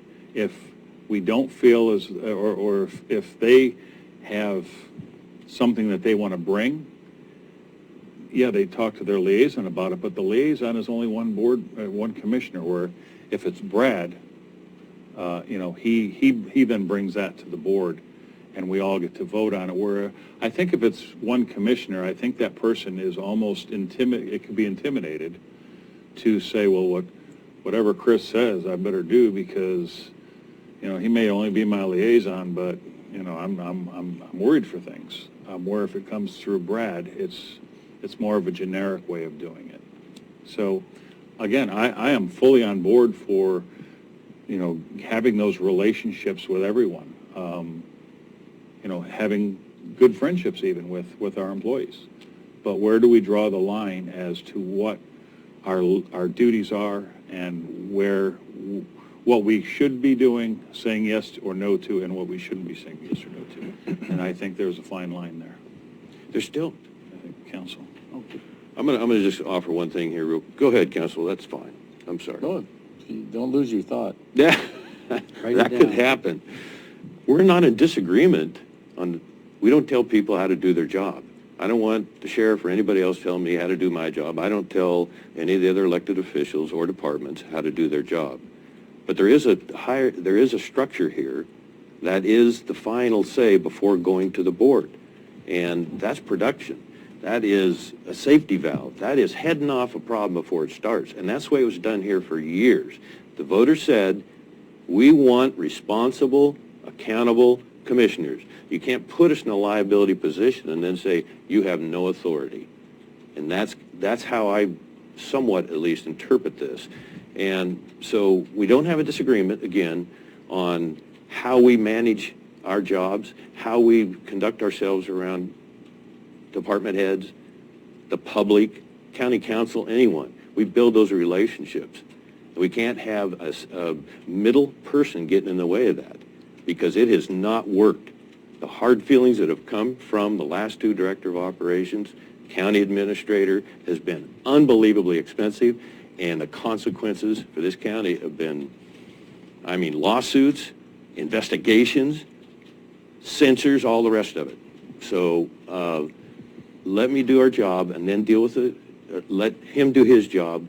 You do your job. There's a notion the public has out there. You have a director, the commissioners have a director of operations because he or she does their work. Council Huddle? Thanks. So maybe you guys have seen these, maybe you haven't. In 2001, January 22nd, there's Order 11016, and this was back before we had a Director of Operations. It's pretty short and sweet. It was a matter of an order regarding supervision and discipline of certain county employees. And it said the county has a number of employees who are not under authority of a department head or elected official other than the Board of Commissioners. And this could be, for instance, BOC office staff or somebody like that. And then it says it's expedient that these employees be supervised and, when appropriate, disciplined by a designated public official. And the Board of Commissioners has assigned liaison commissioners for each county department to further county business. And it just said, now, therefore, it's ordered that effective immediately, county employees who are not under authority of a department head or elected official other than the Board of Commissioners shall be supervised and, when appropriate, disciplined by a liaison commissioner of the department or his designee. So that would allow the liaison commissioner to supervise and discipline the employees who do not report to a department head. And then it says nothing would be construed to apply the supervision and discipline of department heads themselves. So that was 2001. Then we moved to 2004, March of 2004, and this is in the matter of order delegating authority to liaison commissioners to reprimand department heads in appropriate cases. And it says Curry County has a long-standing system of assigning liaison commissioners to individual county departments. And it says the liaison commissioners are generally the most informed commissioners on the occurrences and status of the departments they are assigned to. And from time to time, it may be necessary to reprimand a department head for performance-related issues, inappropriate conduct, etc. And it says, whereas it can be awkward and inefficient to require the full meeting of the Board of Commissioners in open meeting to direct issuance of a reprimand for a department head. So then it just said, liaison commissioners are delegated authority to issue oral and written reprimands in appropriate circumstances to department heads whom they are assigned under the following terms and conditions. Reprimands shall only be issued following consultation with county legal counsel. When a liaison commissioner intends to issue a written reprimand, he or she shall first prepare a draft and send to the other commissioners and county legal counsel. Any commissioner can send a written request to the liaison commissioner and payroll and personnel coordinator to place the matter before the full board within 7 days after receipt of the draft written reprimand letter. If such a request is sent, it'll be decided by the full board. The board shall convene an executive session, goes on and on. And then it says if there's nothing that, if the board doesn't respond to the draft written reprimand, the liaison commissioner can issue it. And then it says a department head can appeal a reprimand from a liaison commissioner to the full board, et cetera. And then it is not construed to other forms of discipline, including termination. So it's only about verbal and written reprimands. And then that was March 2004. So we had 2001, 2004, and then 2006. And it said the order of 2004 did not address the situation where two commissioners, other than the liaison commissioner, may wish to initiate proceedings to reprimand a department head. And then they just decided a majority of commissioners can implement a reprimand procedure. So these are still on the books. We went to a administrator ordinance, and the administrator ordinance repealed, and that gave great powers to the administrator to hire, fire, supervise all department heads, and it repealed all orders and resolutions that were in conflict with that. But then the board repealed that, and so we don't have that prohibition anymore. And then we adopted simply a job description for a director of operations, which I don't believe repealed any of these liaison commissioner authorities. So, but Commissioner Boyce, it goes to your question of, who assigns the liaison commissioners, and I know it's the Board of Commissioners by consensus says who the liaisons are going to be, but the liaisons may have power to do reprimands co-equal to if that power exists with the director of operations. If you're liaison of a department, you have supervisory and disciplinary authority over the department heads you liaise. So those are on the books. They're there. And it's just something to think about. And that could exist again. It could be incidental or, at the same time as whatever authority the director of operations has. Commissioner Pash? So, counsel, I guess I'm going to ask you for kind of a legal conclusion then. Mr. Christensen wants to show me a culvert he wants to put in. Okay, I go out and ride with him. He shows me the culvert. And I say, no, I don't think you should do that. Mm-hmm. Does he still put the culvert in? It's up to him. And if he does, I can reprimand him from doing that? If you consider that to be, whatever it is in that purview we just read about reprimands, and then if he wants to appeal that, he can come to these people. And okay. So, and Commissioner Pash and Commissioner Boyce and Commissioner Herzog, it may have the same result. So, right? So let's use a hypothetical. Let's say we have Commissioner A, and Commissioner A is a liaison of a department, and Commissioner A says, hey, department, you better do this or I'm going to reprimand you. And they say, too bad, go ahead, reprimand me. And they get reprimanded. Then they appeal that to the other commissioners. The other commissioners could say, you know what, this wasn't right, and you're not going to be that person's liaison anymore. So we could still have the scenario where a dissatisfied department head who does not agree with the conduct or the decisions of their liaison commissioner can come back to the full board and everything gets rejiggered. So having liaison commissioner powers doesn't necessarily mean that you are always going to be a liaison commissioner for any particular thing. And if the department head you're liaising and supervising and disciplining has issues with it, they will bring it to the full board, very likely, and there will be some decision by the full board. So everything you all do there's some path to get to the full board to regulate, oversee, or review the relation between a liaison commissioner and the department they liaise. So really, it's very relational, I think. And Very relational. Say that again. it's just very relational. So anyway, that's the history of what we had, and I believe there's an argument that those things that we used to have that were repealed by ordinance that then got repealed are resuscitated again, and they still exist. So you all, as liaison commissioners, may have authority to discipline and supervise the performance or the conduct of your departments you liaise. But if they're unhappy, they can come to the full board, and the full board could hear about it. So I'm just not sure it changes that much either way. So I had one department head the other day say, okay, yeah, commissioners are here today, gone tomorrow. Another one said, and it was kind of in jest and kind of in fun, and another one said, don't give me that elected official thing again.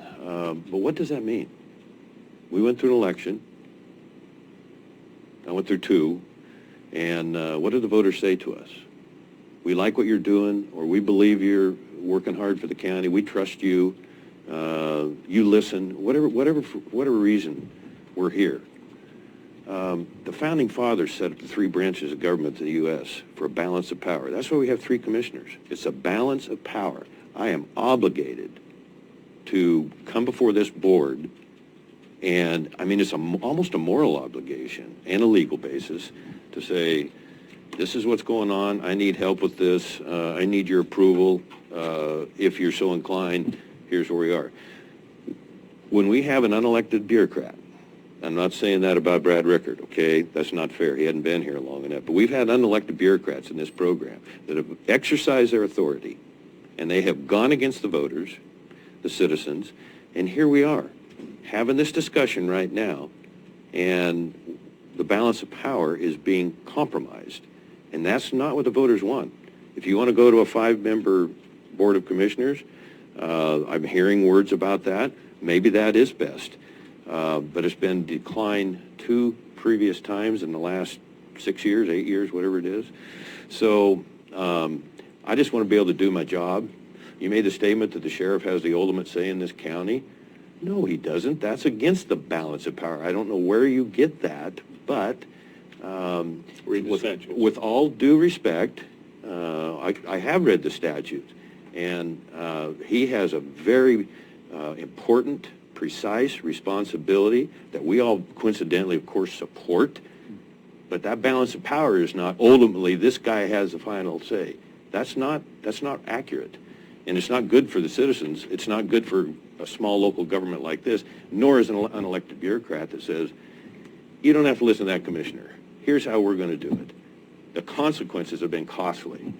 Has to be repeated, and we have to change it back, or we're going to lose more thousands of dollars in the next few years. Commissioner Pash? I want to make clear, I'm not saying that the sheriff has the right to walk in here and tell us what to do. Well, it came across that way earlier today. What I'm saying is the sheriff has the ultimate authority of the final word in certain things in this county, even over the commissioners, and there are certain things that he does. And can I list them for you right now? No, I cannot. Well, you're saying it again, though, so please double check that before you tell the citizens. I have double checked it. I've read it in text. Our authority is ultimately a big responsibility. It's not the boss or the bosses. That authority equals responsibility. And that responsibility comes with a tremendous obligation. Commissioner Herzog? What I saw that first month is the sheriff's office, the road department, they run their departments. The sheriff's office is an elected position, and we've said as a board of commissioners that we're not going to liaison elected officials.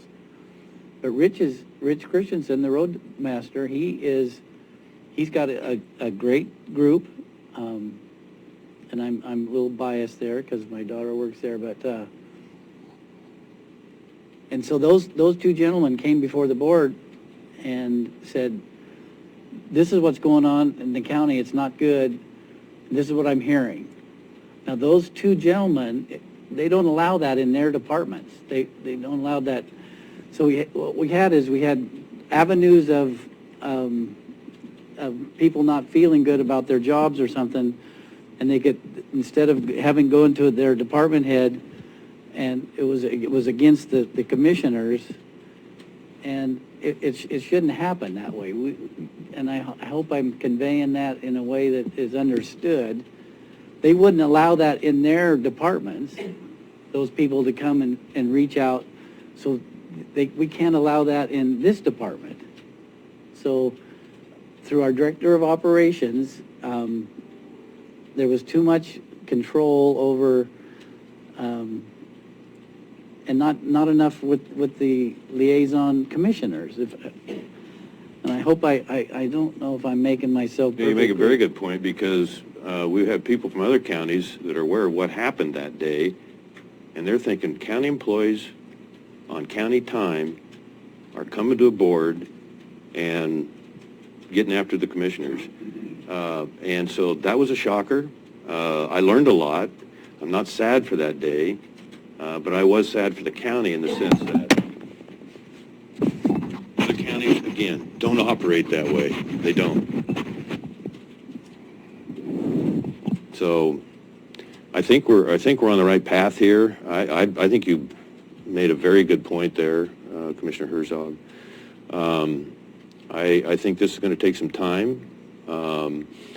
I think it's going to take some really wise definition of how we're going to run this county in the year ahead. I think we're all committed to a new day, a new direction. You heard me say today on the state of the county, I'm going to be fierce on controlling cost. I mean, I want the citizens to know the amount of money that's been thrown away in the last 4 years is beyond staggering.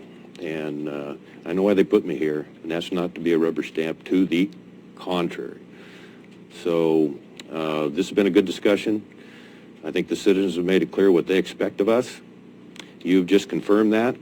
I don't want anybody doing my job, and I don't want to do anybody else's job, but I do want the support to build relationships. Frankly, Commissioner Pash, the relationship you have with Richard Christensen is a bonus, in my opinion, to the citizens of this county. That's what I believe.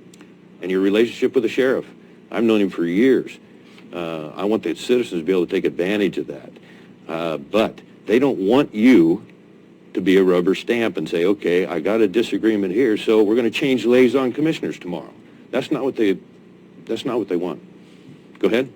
I think, I want you to understand, I think you're 100% right. The relationships that we have as liaisons with our different department heads is wonderful, and it is a bonus to the county. All I'm trying to say is I'm nobody's boss. I am one person as a commissioner, and I have nobody department head's boss. I don't want to be a department head's boss that says yes or no to things. It is the board's decision, in my opinion, to say yes or no to things.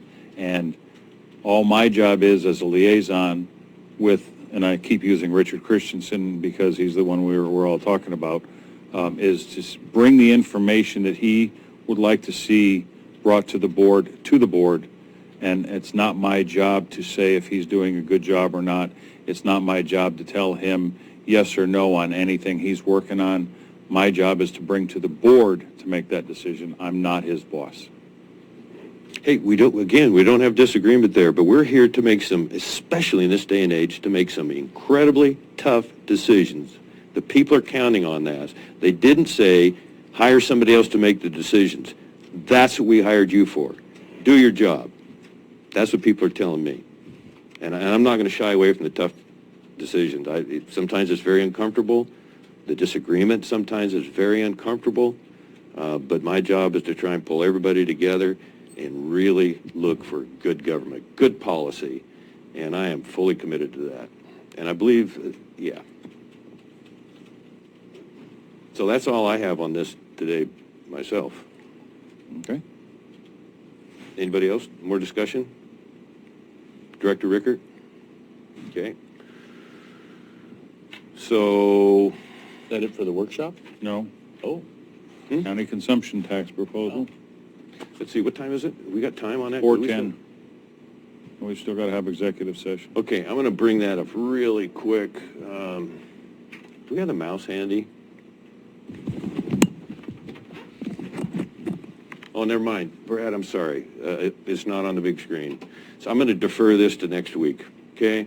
So that way we've got 45 minutes to do our executive session. You've still got public comments. Which one is that? 4. Number 4 on the agenda. Okay, is that I see Mr. Barnes here. I don't know if he wanted to make a public comment. That's all I was saying. I just wanted to speak when you were going to discuss the consumption tax. I wanted to speak about that. I was involved with I think I was the head of the group last year that took this over when you said you didn't have time to do anything on it. Commissioner Boyce and Commissioner Gold took it over. I ended up becoming the unofficial head of the group that she put together. So, there is some work that has been done on it that I would like to discuss with you when it does come up again. So if you're not going to discuss it today, I'll wait, I'll come back next time. I had no idea, first of all, you were in that position. So that's, I didn't know anything would carry it on after Commissioner Gold took the apparent initiative there.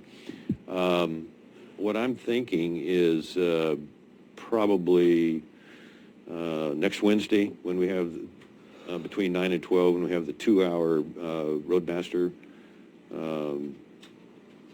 workshop planned. So I think we should just defer that, and that might be in the best interest. Okay, We ran out of time, but we did pretty good today overall. I'm just saying that when the time comes that you're going to discuss it, I'd like to be involved in a conversation. We'll make sure you're informed. Thank you much. Thank you. So Mr. Ricker's going to put it on for next Wednesday? If that's okay? That's right, I forgot, we're having I'll be gone, but Yep. I'll still participate in the meeting unless something happens. So presumably, Director Rickard, that might be at 11 o'clock on Wednesday? Yes. So I really think you only need 20, 30 minutes on that. And then we might have one more to take us into the noon hour, but I'll talk to you about that when you've got time, we've got time. So, I thought we were going to go earlier. 9 to noon. Yeah. 9 to noon. Nine, so okay. there's 2 hours, 9 to 11, and All then right. we'll have, Christensen's got the first 2 hours. Gotcha, yeah. Yeah. I was just thinking, I missed, yeah. that's okay. So we are going to recess this meeting and go into, no, we're going to close We this can meeting. Adjourn it, Yeah, and go into executive session. back into our other Go meeting. back I to need the to regular go get meeting it. first and then to executive. So is it okay with you to adjourn? Yes, sir. Okay with you to adjourn? Yeah. February 17th, 2021, business meeting is complete. No, workshop. Workshop, goodness sakes. All right. Thank you.